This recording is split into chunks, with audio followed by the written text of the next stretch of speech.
자, 이제 최신 판례 강의를 좀 여러분들하고 함께 진행을 하겠습니다. 자료실에 보시면 업로드가 되어 있으니까 이 자료들 보시면서 저하고 같이 정리를 좀 하겠습니다. 이 판례는 최근 한 1년 정도 판례를 좀 모아서 여러분들과 함께 이제 진행을 하려고 합니다. 그래서 알고 계신 판례들도 좀 있고, 아니면은 이제 뭐 좀 공부하신 지가 조금 오래되신 분들은 이런 판례가 또 새롭게 있구나 이런 생각을 하실 텐데, 제가 이 판례 수업을 할 때마다 좀 생각이 듭니다만은, 여러분들도 나름대로 이제 합격을 하셨기 때문에 합격을 해본 경험이 다 있으시니까 제가 하는 말이 이게 절대적인 건 아닙니다만은, 제가 오랜 기간 동안에 이제 이 학원가에서 수업을 해보면은, 저도 이제 공부를 해본 그 경험을 놓고 보면, 이 판례는 일단 결론을 암기하는 게 굉장히 일단 중요합니다. 그 다음에 판례가 양이 많다 그래가지고, 그러니까 개수가 많다 그래가지고 너무 겁을 먹으실 필요는 없어요. 왜냐하면은 이 판례라는 게 판례 하나하나마다 새로운 어떤 그런 이론이 있는 게 아닙니다. 그러니까 기존의 어떤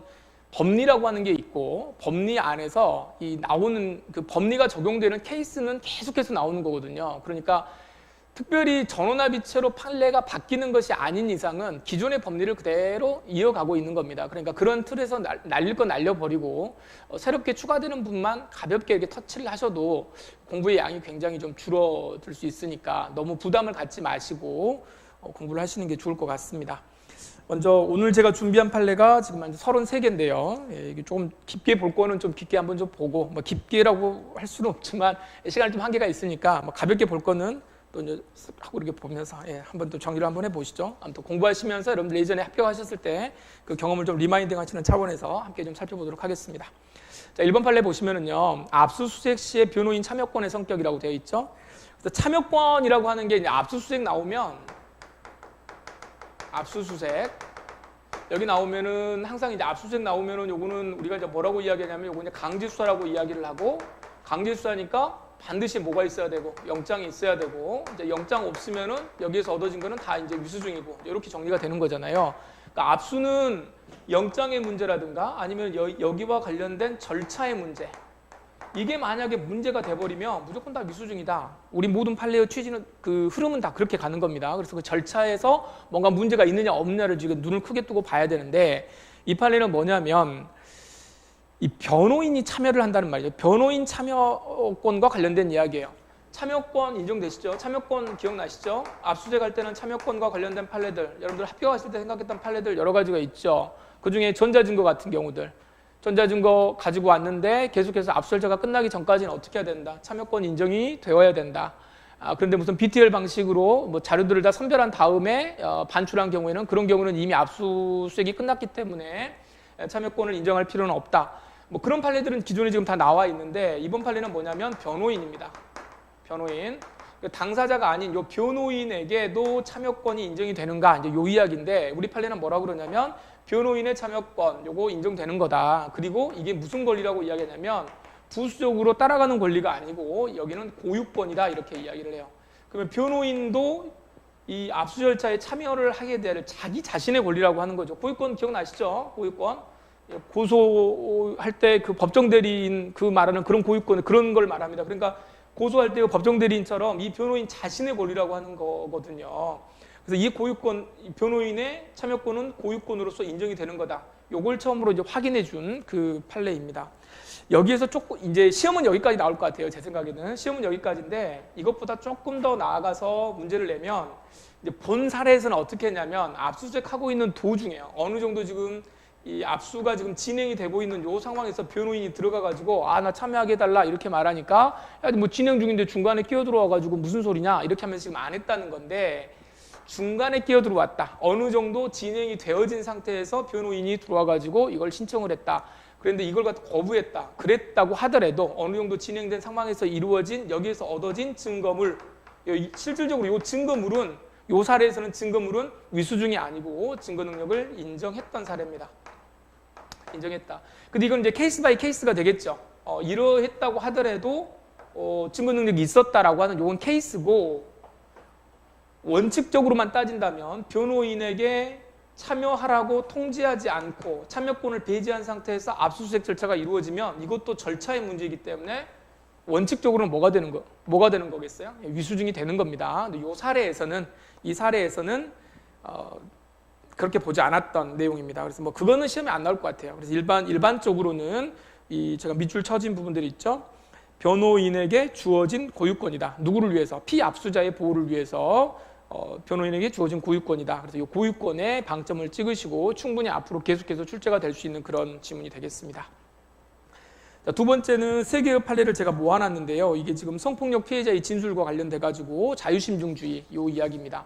지금 뭐 꽤나 시끄럽게 지금 우리 사회를 이제 좀 흔들고 있는 그런 부분들이 있죠. 과거에는 굉장히 남성 위주의 어떤 그런 재판 진행으로 인해 가지고 특히나 이 성폭력 문제와 관련돼서 진술, 누구의 진술이냐면 피해자의 진술입니다. 그래서 피해자 진술과 관련이 돼서 이 진술이 좀 이렇게 조금이라도 좀 엇갈리면은 예전에는 이제 법정에서 굉장히 그 피해자를 좀 다그치면서 이게 무슨 이야기냐면 도대체 뭐 당신이 이런 행동들을 했는데 피해자라고 볼 수 있습니까? 뭐 이런 식으로 굉장히 노골적으로 모욕도 주고 이러면서 또 2차 피해가 이루어졌던 거죠. 근데 요즘에는 지금 이런 부분에서는 이렇게 하면 이제 큰일 나죠. 판례의 태도가 그렇지 않다는 것이 어느 정도 좀 계속해서 판례가 나오고 있고 그 판례들을 좀 세 개를 좀 모아놨습니다. 그래서 읽어보시면 특별히 이제 건전하게 여러분 생각하시면 돼요. 이 부분은 외워야 될 내용은 아니고 첫 번째 판례는 뭐냐면 피해자가 신고를 하러 갔는데 자기가 성폭력을 당했습니다. 성폭력 당했으면 먼저 그게 굉장히 중요한 것이기 때문에 내가 성폭력 피해를 당했다라고 하는 것을 먼저 말하고 또 하나 부수적인 어떤 피해가 있으면 그걸 나중에 말해야 되는데 이 그 피해자는 다른 걸 먼저 말하고 성폭력 당한 걸 나중에 했다는 거예요. 그러니까 여기에 대해서 이제 상대편 변호사가 아니 성폭력 당한 것이 그렇게 중요했으면 먼저 말하지 왜 나중에 말했느냐. 나중에 신고할 만큼 당신에게는 별로 그렇게 중요한 거 아니지 않았느냐. 이제 그 이면에는 뭐였냐면 당신도 동의한 성관계 아니냐. 뭐 이런 식으로 계속해서 이야기를 했겠죠. 그랬는데 우리 법원은 닥쳐라. 그딴 소리 하지 말아라. 지금 이렇게 이야기를 하는 겁니다. 그래서 그런 것만으로 피해자의 진술의 신빙성을 부정할 수는 없는 거다. 이게 다 지금 법정에서는 어떻게 가는 거냐면 실무에서는 다들 이 성폭행이라고 이제 이름을 짓지는 않지만 성관계가 있었다라고 하는 사실은 다 이제 인정을 하는 전제에서 지금 이 재판이 진행되고 있는 거거든요. 그러니까 남자가 여자한테 이게 아무튼 성관계를 가졌느냐? 가졌다. 이 사실은 그 팩트예요.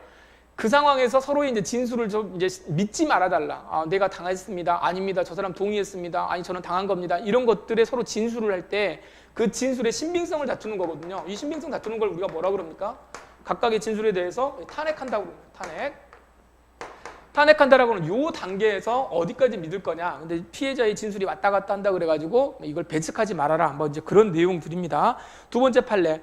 피해자다움이 나타나지 않는다. 굉장히 안 좋은 단어죠. 피해자다움. 피해자다움. 이게 뭐 예전에 좀 그런 생각을 좀 이게 피해자학회나 뭐 이런 데 예전에 피해자학을 공부를 하다 보면 피해자는 피해자로서의 어떤 성격이 있어. 뭐 이런 생각들을 많이 하거든요. 그리고 또 사건 같은 거 여러분들 뭐 현직에서 또 이렇게 사건 다뤄보면 뭐 노골적으로 그렇게 뭐 생각을 하지 않지만 야 저러면은 좀 이렇게 뭐 성범죄 아니고라도요 뭐 다른 일반적으로 다른 범죄 피해를 당하더라도 야 저러면 피해를 당할 수도 있을 텐데 뭐 이런 생각을 할 수 있잖아요. 그랬을 때 저 사람이 피해를 당하고 왜 저렇게 피해를 당할까? 저 사람한테 저 사람에게도 피해가 있지 않을까? 뭐 이런 생각을 할 수도 있는데 그런 거 하지 말아라. 그 다음에 그 본인에게도 피해자에게도 피해자다움을 요하지 말아라. 이런 판례 드립니다. 세 번째 판례, 강간을 당한 후 다음 날 사과를 받기 위해서 뭐 그 가해자에게 또 갔다. 뭐 정말로 당신이 그 강간을 당했다라고 한다면 다음 날 아침에 일어나가지고 그 사람한테 갈 수 있느냐? 이딴 소리 하지 말아라. 이렇게 하는 겁니다. 설령 그런 것들이 있다고 하더라도 피해자가 내가 성폭행을 당했다, 강제추행을 당했다라고 하는 그 진술의 신빙성을 배척할 만한 근거로 사용돼서는 안 된다라고 하는 최근 판례의 추세입니다. 이런 것들은 아마 틀린 지문으로 나오진 않을 거고 이러한 사건들을 강조하기 위해서 나올 수 있으니까 이건 좀 체크를 좀 해두시고요. 세 번째 위수증입니다. 자, 위수증은 이제 굉장히 뭐 중요한 이야기죠. 어찌됐든 간에 앞에서 이 위수증의 이야기는 이게 우리가 공부를 쭉 하다 보면 형사소송법은 처음에 이제 수사부터 공부를 했을 거 아니에요. 수사 이렇게 쭉 공부하고 공판 공부한 다음에 이제 끝나고 국민참여재판 끝나고 그 다음에 이제 배우는 게 이게 증거이기 때문에 근데 일반적으로 이제 공부를 다 하고 나시면 뭐 경찰 간부팀도 그렇고 아마 이제 승진 강의들도 대충 이제 증거부터 먼저 시작하는 때가 많이 있습니다. 왜냐하면 이게 수사하고 증거하고 같이 연결되어 있고 실질적으로 결국 이 수사의 모든 과정이 다 증거 수집하는 과정이기 때문에 결국 증거 능력이 있느냐 없느냐 이걸 지금 다루는 거잖아요. 모든 판례들은 다 어디 있는 거냐면 이 증거 판례는 수사 단계에서 수집되는 요 증거와 관련된 것이죠. 그래서 요 수집 과정이 만약에 문제가 생기면 여기서 와가지고 증거로 사용할 수 없다는 게 이제 위수중의 태도인데, 이 과정에서 절차가 좀 문제가 됐던 것들이 있습니다. 법관의 서명 날인 난에 법관의 서명만 있고 날인이 없다. 그러면 영장이라고 하는 거는 서명 날인을 해야 되는데 영장 발부에서 이게 적법한 발부가 이루어져야 되는데 뭐가 없다? 날인이 없다. 토장이 없다는 거예요. 날인이 없다. 여기 없으니까 형식을 갖추어지지 않은 단계에서 영장이 발부가 됐으니까 토장 없으니까 어떻게 됩니까? 이거 위법한 거죠. 적법하지 않다. 이거 위법하다. 영장이 위법하다는 거예요. 영장이 위법하다. 이거는 영장뿐만 아니고 우리가 지금 작성하고 있는 뭐 있습니까? 뭐 피신 조서라든가 여러 가지 조서들, 여러분들은 다 도장 다 찍어야 되고 간인 다 찍어야 된다라고 이야기하잖아요. 근데 그거 조금이라도 빠져 있으면 어떻게 됩니까? 그거 다 안 되잖아요. 다 증거 능력 없다. 뭐 여러 가지 판례들이 있죠. 뭐 앞에 진술자도 뭐 화상으로 인해 가지고 이게 사인할 수가 없으니까 옆에 있는 동생 보고 야, 네가 대신해. 이렇게 해도 그래도 안 된다. 이런 것들인데 우리 법원도 마찬가지입니다. 영장을 발부할 때 날인이 없으면 위법합니다. 이 위법한 영장에 의해 가지고 뭐가 됐다는 거냐면 이 영장 가지고 가가지고 뭘 했다? 이거 압수를 했다. 그러면 근거가 되는 이 압수의 근거가 되는 영장을 위법하기 때문에 여기에서 얻어진 요 압수물도 요것도 위법한 거 아니냐? 지금 요게 이제 문제가 된 거예요. 결과론만 이야기하면 요 압수물은 괜찮다. 이건 위법하다. 이렇게 나옵니다. 그럼 시험은 어떻게 낼 거냐면은 여기가 위법하기 때문에 이건 뭐다? 요거는 이것도 위법하다. 그러면은 X. 아니면은 여기가 OK이기 때문에 뭐 이런 거는 사소한 하자이기 때문에 괜찮다. 뭐 이렇게 나올 수도 있죠. 근데 안 된단 말이죠. 인과관계는 부정됩니다. 그러니까 이게 앞뒤가 좀 안 맞죠. 이거는 위법한데 여기는 뭐다? 여기는 적법하다. 이런 판례가 되는 겁니다.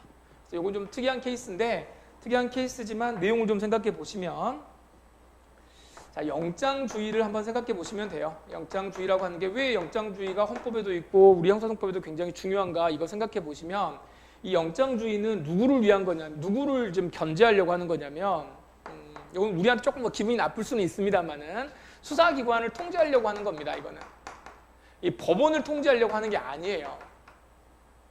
법원하고는 사실 별 관계가 없습니다. 법원은 자기들이 하는 거는 다 옳기 때문에 다 옳아요. 그러니까 뭐 우리 재판할 때 어때요? 증언 거부권을 고지하지 않는다거나 뭐 이런 거 안 해도 되잖아요. 대충 해서 넘어갈 수 있고, 또 뭐 피고인 구속할 때 72조 사전 청문 절차 원래 해야 되는데 안 해도 다시 빠져나갈 수 있는 구멍을 다 만들어 놓죠. 위법하다. 그러나 어쩌고 저쩌고 이런 판례들 기억나시죠?